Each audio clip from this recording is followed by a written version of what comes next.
Hey guys, welcome to Spinning It Up, the Bankroll Challenge, where we start with $25, 25-cent spins, and we try to move up in the stakes on PokerStars. Our bankroll is currently $33.50. We started a little winning streak in the last episode, and we're hopefully going to continue it in this episode. Wish me luck. Let's go. Peter Poker on both of our tables. We got a $1 spin on the left. Let's win that one. Good plan, right? I'm full of great ideas. Okay. So let's raise it up here with the King Jack. Wow, Peter Poker just all in first hand. He is serious. He is serious. I wonder what he had. We flopped two pair on the right. Won a very small pot. Should I raise it up with 9-7? I think it's going to be fine to raise it. We've been called by Jerka. We flop top pair, that's nice. And we have straight equity, so all in all, it's a decent flop. Let's put it that way. Here on the right, I think I'll bet. Okay. Okay, so let's continue betting. We'll make it 120. I'll take it. I'll take getting up to 580 early on, although 560 now because I'm folding my 6 deuce. We've got second pair on the right on this monotone flop. We do not have a diamond. I will probably call one against Peter Poker. I don't really want to call this second one. I don't have a diamond, and I mean, it's a limp pot. He could have bluffed me. He could have semi-bluffed me, but I'm okay with it. I mean, I don't want to. Don't get me wrong. I don't want to be bluffed off my hand, okay? That's not what I'm saying. But it's just not a huge loss to fold in that spot. What is with these monotone flops? Why do I not ever have a card of that suit? Okay. Let's fold Jack 2. Raised up with ace queen. Not really interested in putting money in this pot. On the right, Peter Poker can just wreck me again. He's got my number, guys. At least we're in position on the left against him, right? So we can't. What the hell? This is the monotone flop episode. What the heck? And I never have a flush draw.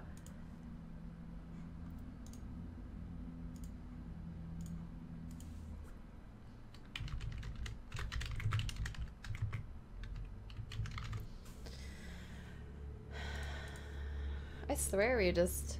Wow, another monotone flop on the left? What is going on? I'm pretty sure there's something wrong. I actually don't think that. I actually don't really think there's anything wrong. I'm just astounded at this point. It's quite crazy. Wow, it's a big old flip on the left. It's so very likely to be dominating when you have ace queen when someone goes all in. So to see pocket jacks there is pretty disappointing. Very disappointing, and we have 10 big blinds now. So Dom and Love, I wonder if I should just fold. I feel weak, guys, just folding there. But he bet out of position twice, and the second bet was pretty large. I feel like I call in that spot too much, so I'm okay with folding it. Try to keep ourselves out of trouble, you know. Alright, I guess we'll check. Queen 2. These hands are just so subpar.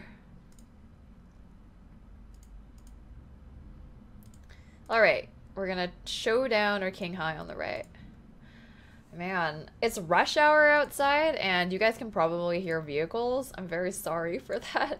I live on a busy street and the soundproofing isn't exactly great. And it was actually something that was really difficult to get used to when I first moved here because we used to live in a basement suite on a cul-de-sac and then we moved to this place on a busy road. So it took some getting used to.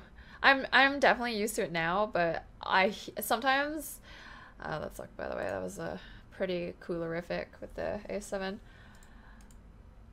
Sometimes when I'm listening to my videos, like after I record them, I hear the traffic in the background, and I hear the traffic more in the background of my videos than I do actually in real life, which is super weird. So,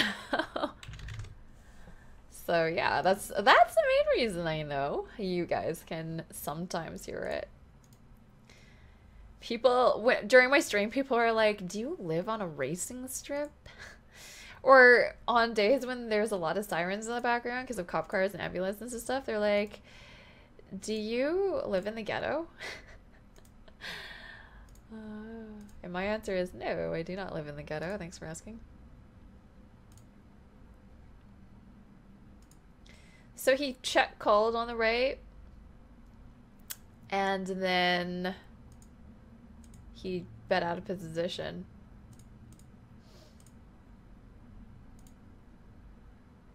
Wow, that's quite the line that we just saw against MHT SOS.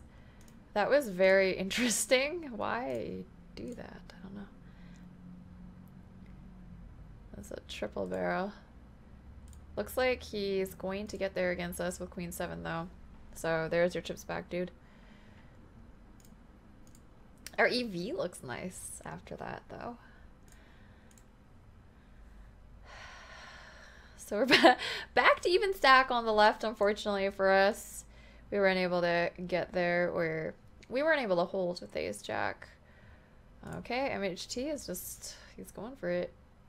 He's going hard. He doesn't want to wait around. He's not going to waste time in this 50-cent spin and go. He's got better things to do than to spend a lot of time winning 50 cents.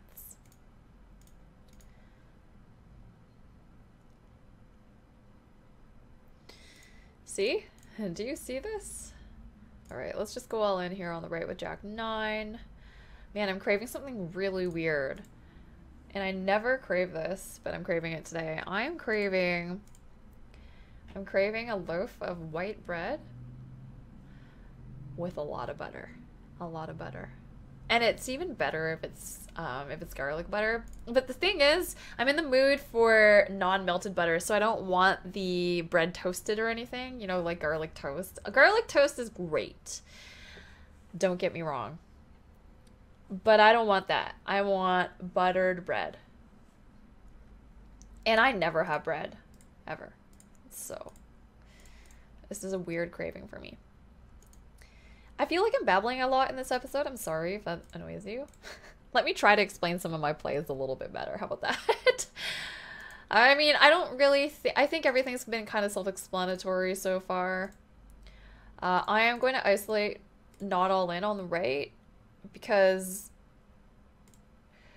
by raising less than all in, it allows him to call with hands that dominate, or that I dominate. Obviously, that's just a ridiculous cooler. So let's play one more, I think. To get heads up, ace queen against ace king. Oh, what are you gonna do? You're never obviously gonna fold. I had ace queen on both tables at the same time. Oh, I've played against this guy before. So it looks like the best we're gonna do in this episode is break even. We could lose up to $1. Hopefully it doesn't come to that. I mean, we already lost 50 cents. Actually, that wasn't the last episode. I've actually recorded quite a few videos today. And I'm mixing up my sessions. I think last time we won a multiplier, we actually won money. Okay, well, I clearly just do not know what's going on. We're gonna check now on the left. I'm gonna see what my colo note is. I'll do that in a second. First, let's go ahead and bet our king 9. Okay, I'm not gonna fold.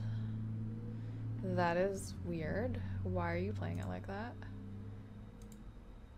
Alright, well this clearly isn't my episode. It's just, let's not play any more spins. Let's just finish with this one and then we'll just call this one. That's it. We'll just be done because... yeah. Why would you... So guys, that was just a ridiculous line. He checked pre-flop with ace queen. And I'm not really sure what was going through his mind. Why would that be a good thing? But anyway, he did. And then he jammed over my bet on the flop with overs and backdoor flush draw. That's not the line I would have taken if I were him. But it worked. Results say it was a good line, right guys? Okay, let's bluff. Probably not winning with 10 high. Hopefully he just folds. He does, so that's good. We're gonna limp call our ace-2 suited. We don't really mind seeing a flop that isn't raised in position. We're totally fine with that. And it prevents us from being blown off our hand. Like, do I wanna...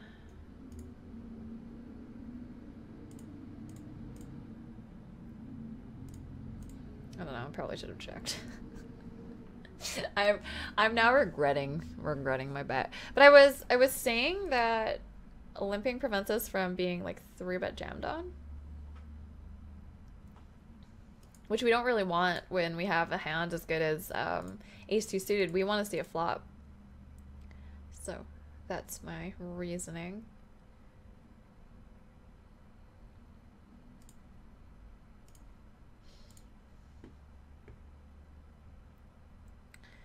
Okay, so blinds have gone up to big blind 40.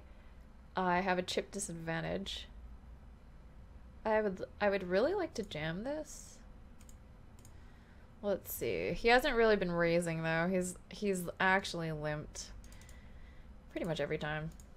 So 3-bet jam is not happening, but a jam over a limp is happening here, and that's seems pretty reasonable to me. He's very slow. I wonder if he's multi-tabling. I've got a you're supposed to usually be able to right click and then search for someone, but I've actually got a hotkey. My right click caused me to go all in just like that, so I clicked the right key to go all in just now. So when I click the right key on his name, it doesn't do anything. It puts me all in if it's my turn though. And I kind of wish I hadn't organized it like that, but I did. And at this point, it's just, it's pretty impossible to change because it's ingrained in my mind that, do we just want to go 160? It's ingrained in my mind that right click goes all in. So if I got rid of the hotkey, I would be pressing right click all the time. I wish I'd made it 170. I think 170 would be better. I mean, we would just have a better stack, you know, for going all in if that was my plan.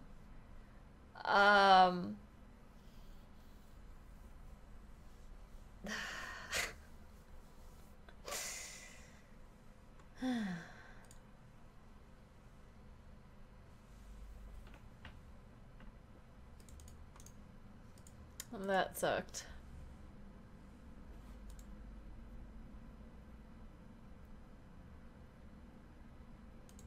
I'm in the mood though where it would be nice to just YOLO call some stuff, and if I'm wrong, then who cares? I'm trying not to do that. It's been a long day, so I think this is probably the last video I'll make today. All right, dude, let's make it 100.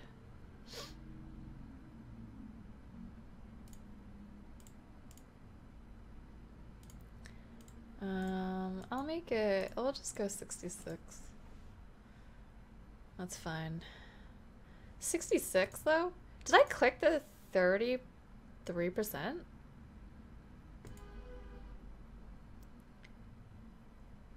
I guess for some reason at that exact moment when I asked that question, for some strange reason I didn't think that 66 chips was a third of 200, but it is. Oh my god, it's definitely time to stop playing. I mean, the good thing is that I don't think I've done anything outrageously bad. That's the good thing. I think that, I mean, we just got unlucky. We got coolered. And we lost a flip. So I think that I shouldn't be too sad about how this went. I mean, I can be sad about the result, but I don't think I should be sad about how I played. Although it is definitely time to stop after this. It's time.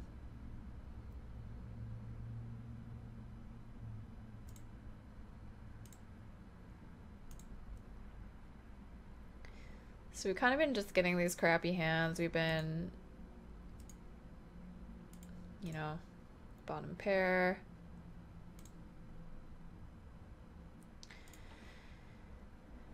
So he did check down the 7-3. I was wondering if he was bluffing a lot in the spots. I don't know. Like he overbet jammed that one hand. He could just have it. It's very, very possible. He could be bluffing me too. I don't want to over adjust and be like, oh my god, he's bluffing me, and then start calling down with ridiculous hands. It's not the way we want to do it. We just want to be patient.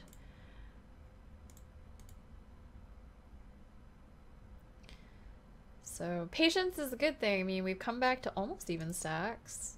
I'm definitely going to jam this in. Presumably at some point he'll limp something he can call with, but he hasn't done it yet.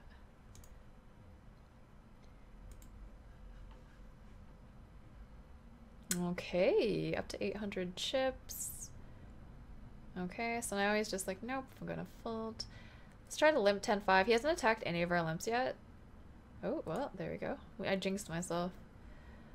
Ooh. Nope. See, that's the problem. Now he's scared. He doesn't want to be jammed on. He wasn't gonna be jammed on there. He was gonna be like min raised. You should have limped. Come on, man. I'm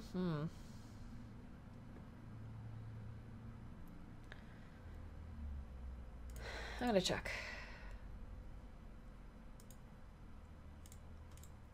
I don't know what he's doing in that spot. If he has value, if he has a bluff, I had a bad feeling about that hand. And it sounds like a donk thing to say, but it did. I had a feeling. I had a feeling. He probably just had it. That's what I think. That's my story and I'm going with it. Can we hold, please? I really... Oh. I didn't... I'll be completely honest. I had no idea I had a 3 there. For some reason, I thought I had ace 4. And then when the turn came, I didn't realize that he was drawing dead until the river happened. And I was like, oh, yeah, right.